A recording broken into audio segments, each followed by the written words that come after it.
The Punisher is often recognized for being one of the first big anti-hero characters in comics.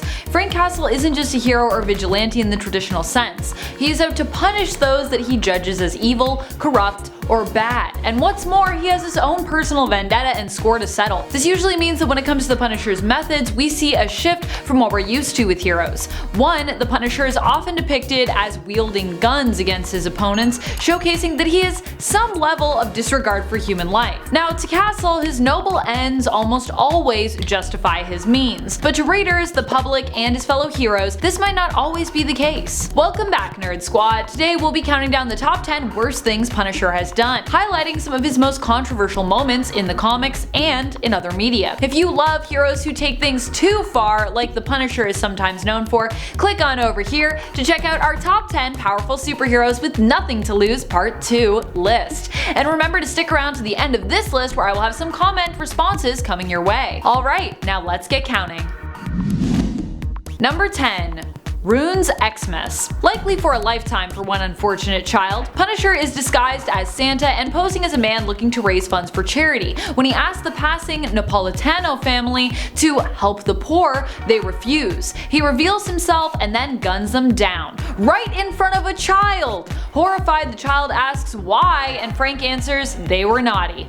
Wow, well that kid will fortunately never misbehave again, but it will probably also take years of therapy to undo the damage that the Punisher also just did to his mental health. He's gonna be terrified of Santa for forever.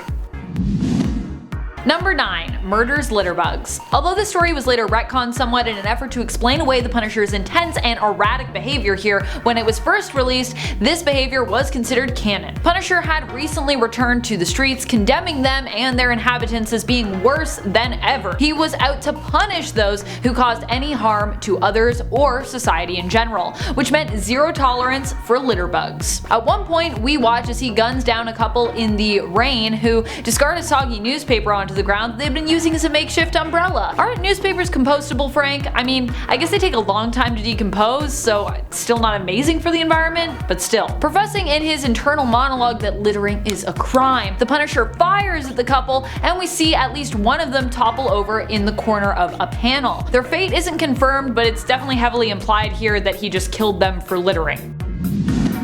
Number 8. Torture Research. Garth Ennis's Punisher story, The Slavers, is widely recognized for being one of the darkest ones out there. While the Punisher seems justified in taking on some of the worst and most horrible people that he's ever gone up against, and you definitely root for him, he also goes to great lengths to deal out his own form of justice here. At one point we see Castle going through medical textbooks just so he can increase his knowledge for enhanced torturing purposes. There are countless violent moments in the story that both feel justified and also make you wince as you see just how far the Punisher is willing to go to punish these people. It should also be noted that this is a mission of vengeance that Frank is actually undertaking not even for himself, but for someone who escaped these villains, a woman named Viroka, and for her baby whom her captors had killed.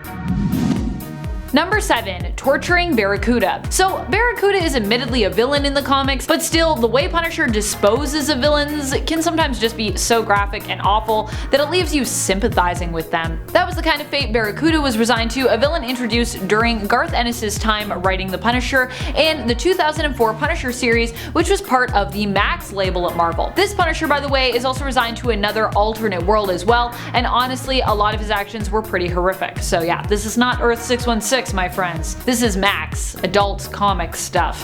When it came to Barracuda, Castle punished him by connecting some sensitive parts to a car battery and shocking the heck out of him. Later on, he would try to kill Barracuda in an explosion, but only severely burn him. Then he would chop off both his arms and bury a pickaxe in his chest before shooting his head to bits with an AK-47. It's pretty awful, I gotta say. Number 6. Kills off the last humans. During Marvel's The End, Marvel shared with us what various characters would do when faced with the events of and aftermath of the apocalypse. The Punisher was able to track down the last surviving humans, who also happened to be a bunch of jerks who were basically responsible for the events of World War III, which had resulted in this apocalyptic scenario and world that we found ourselves in. They offered the Punisher a choice. He could let them live and they would work to restart the planet and human race using genetic samples, or he could kill them for what they'd done, but you know, then humanity would die with them. Being the Punisher, he decided of course to kill them. Though I gotta say, it definitely sounds like they deserved that, but still, he just like condemned humanity for forever. Now we're gonna be extinct. Number 5. Serves Thanos. If you don't know Cosmic Ghost Rider, I highly recommend checking him out. He's an alternate version of Frank Castle that agreed to become a spirit of vengeance and thereby Ghost Rider. As such, he survives basically the death of all of planet Earth when Thanos comes to raise it in his destruction of the universe, and eventually when everyone else who would stand up against Thanos in the cosmos has been defeated, joins Thanos. He does at least try to stand up to Thanos in the beginning, but in the end kind of goes insane and then sees serving Thanos as really his only option, especially if he doesn't want to be alone. Because, you know, it's hard to live forever and be alone forever. It's really sad. CGR helps Thanos to destroy what is left of the universe and remains loyal to the mad titan Thanos even when an opponent looms who could actually stand a chance at defeating him, known as the Fallen One, formerly the Silver Surfer, who now also wields the power of Mjolnir. Number 4. Raised Thanos. Or at least he attempted to anyways. This heinous act, which doesn't inherently sound too heinous, truth be told, came to us from the alternate reality that Cosmic Ghost Rider belongs to. Later on in CGR's story, he is granted the opportunity to travel to any time and place that he would like by Odin. This twisted version of Frank chooses to travel back to the moment when Thanos was born. CGR attempts to use his pen and stare on the young baby, who it doesn't work on because, you know, baby Thanos is still at this point innocent and is yet to become corrupted.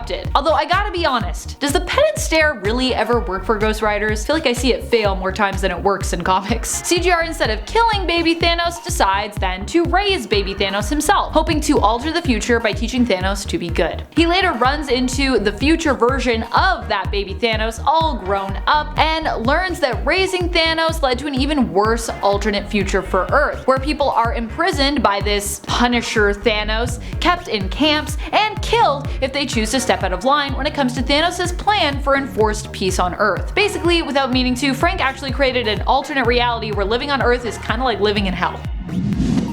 Number 3. Executions. While it might not be as bad as condemning Earth to the fate of his adopted son, Punisher Thanos, I personally find this gruesome depiction of the character even worse. This take on the Punisher and his actions comes to us from the 2005 Punisher video game. Here you gotta play as Frank Castle beating up targets to secure key information before executing them. The adults-only rated game was described as having over 100 unique executions for fans to choose from. Wow. The fact that many of these were also super brutal and torturous ways to die only made all of the Punisher's actions here, which you as the player were in control of, even worse. Talk about a glorification of violence. Number 2. Kills the Marvel Universe. In the story Punisher Kills the Marvel Universe, we get a front row seat to watching Frank Castle eliminate literally pretty much every hero, villain, and just about anyone else who gets in his way, as he makes quick work of the entire Marvel verse.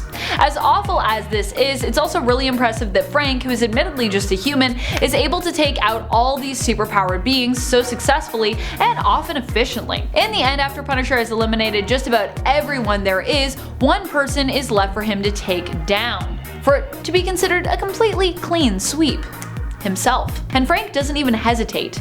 Now, what caused all this chaos, by the way? Like in many other Punisher stories, it was the death of his family, which in this reality appeared to have happened while they were caught in the crossfire of a superhuman battle.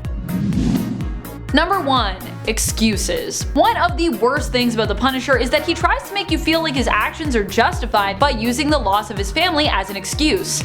And oftentimes that also works for us readers. Now, I'm not saying that what happened to Frank Castle's family wasn't terrible, because it was. But ultimately, what the Punisher represents is this obsession with violence and the feeling of a never-ending war. Jason Aaron, in his Punisher run, attempted to reveal the veiled truth behind Frank's excuses for continuing this never-ending battle, which honestly Frank himself is likely not even aware of, when he proposed a story with Frank Castle contemplating divorce moments before his family is killed, and also returning home and basically questioning if he actually enjoys life or if he would rather just kill people. Thank you so much for watching, Nerd Squad. What do you think were some of the worst things the Punisher has ever done? Who are some of your favorite anti-heroes? How do you feel about the Punisher as a character in general and sort of what he represents? Let us know in the comments below. And speaking of comments, it's time to turn to some comments from one of our latest videos, Top 10 Darkest Thor Stories. Sunstar writes, I love Thor's 3 granddaughters, although they were introduced during a dark storyline. And Thor's callousness with China says something about the writer writers of that issue. And yeah, it says something about also the time period it was written in, I think, as well. But yes, I also love Thor's granddaughters. They are badass. I wish we actually got more of them in the comics because they're so cool. Kate Collier shares, rather than the opposite, one of my favorite Thor stories occurred during Walt Simonson's run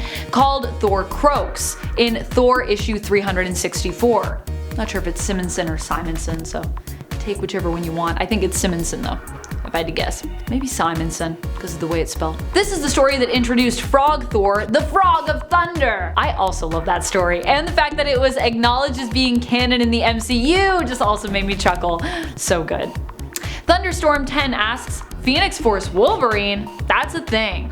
That is a thing, bub. A mighty powerful thing. And that's all the time we have for comments today. Be sure to comment below for a chance to have your thoughts and feels shouted out in a future video. This has been Top 10 Nerd, and I'm your host Amanda McKnight. Till next time, you stay nerdy, YouTube.